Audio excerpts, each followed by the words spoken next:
সত্য ইলেকশনগুলো করবেন, কারণ আপনারা রিপ্লেস করেছেন, আগের দিন ভেঙে গেছেন আর ছিল না, অথবা রিপ্লেস করেছেন। কাজে এখানে আপনাদের নেতৃত্ব স্ট্যাবলিশ করার জন্য অতি সত্বর নির্বাচনগুলো করবেন। আমরা ইতিমধ্যেই একটা জারি করব চিঠিপত্র যে আমরা নির্বাচিত যারা ট্রেড ইউনিয়নের নেতৃবৃন্দ হবেন তাদের সাথে অতীতে আমরা বসবো এবং আলাপ করব। আর আমরা কিন্তু এই গণতান্ত্রিক প্রক্রিয়াকেই এগিয়ে নেওয়ার জন্য এই এত কিছু আমাদের ছাত্ররা জীবন দিয়েছে এবং তারা তাদের রক্ত দিয়েছে। এটা এক replacement from one to another জন্য না। তো এটা আমি খুব স্ট্রিক্টলি এই কথাটার জন্য বলছি যে প্রতি জায়গায় যে দেখছি এরকমই। আবার একজন নির্বাচিত হলে সে আজীবন থাকতে চায়, যেটা গত প্র্যাকটিসে আপনারা দেখেছেন, সেরকমই অবস্থা সব জায়গায়। আমার এক পরিবহনের একটা নৌ শ্রমিক ট্রেড ইউনিয়ন আছে, সেক্রেটারির প্রেসিডেন্ট নাকি 27 বছর থেকে, 27 ইয়ার্স, এত পপুলার। তো ওনার তো প্রাইম মিনিস্টার হওয়া উচিত ছিল, এত পপুলার বিদেশে।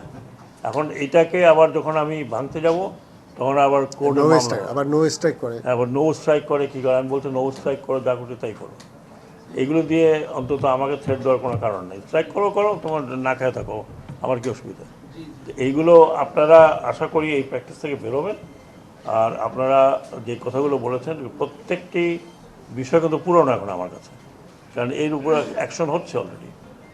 সো ওইটুকুই আমি আপনাদেরকে অ্যাসুরেন্স দিতে পারি যে আমরা তো এরপরে হয়তো আপনাদেরই দল আসবে বা কার অন্য কোনো দল আসবে পরিচালনা করতে। আপনারা আমাকে যে কথাগুলো বলছেন আশা করি তখন বলবেন যে এই প্র্যাকটিসগুলো তখন থাকে।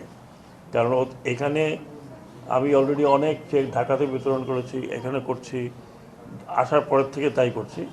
এবং আমি নিজে ব্যক্তিগতভাবে যেগুলো আমাকে রিকমেন্ডেশন করে পাঠায় আমি সবগুলো দেখি কে কী কারণে টাকা পয়সা পাচ্ছে। কারণ এটা আপনারা জানবেন যে এই অ্যাকাউন্টটা কিন্তু আমার দ্বারা পরিচালিত হয় না, এটা একটা বোর্ড আছে।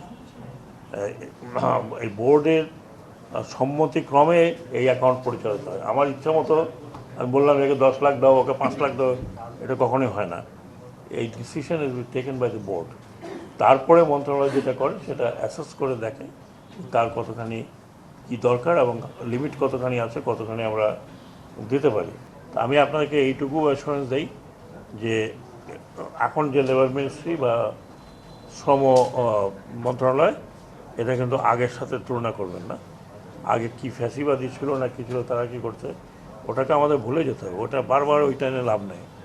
আগামীতে কী হবে সেটা নিয়ে আমাদের চিন্তা করা উচিত।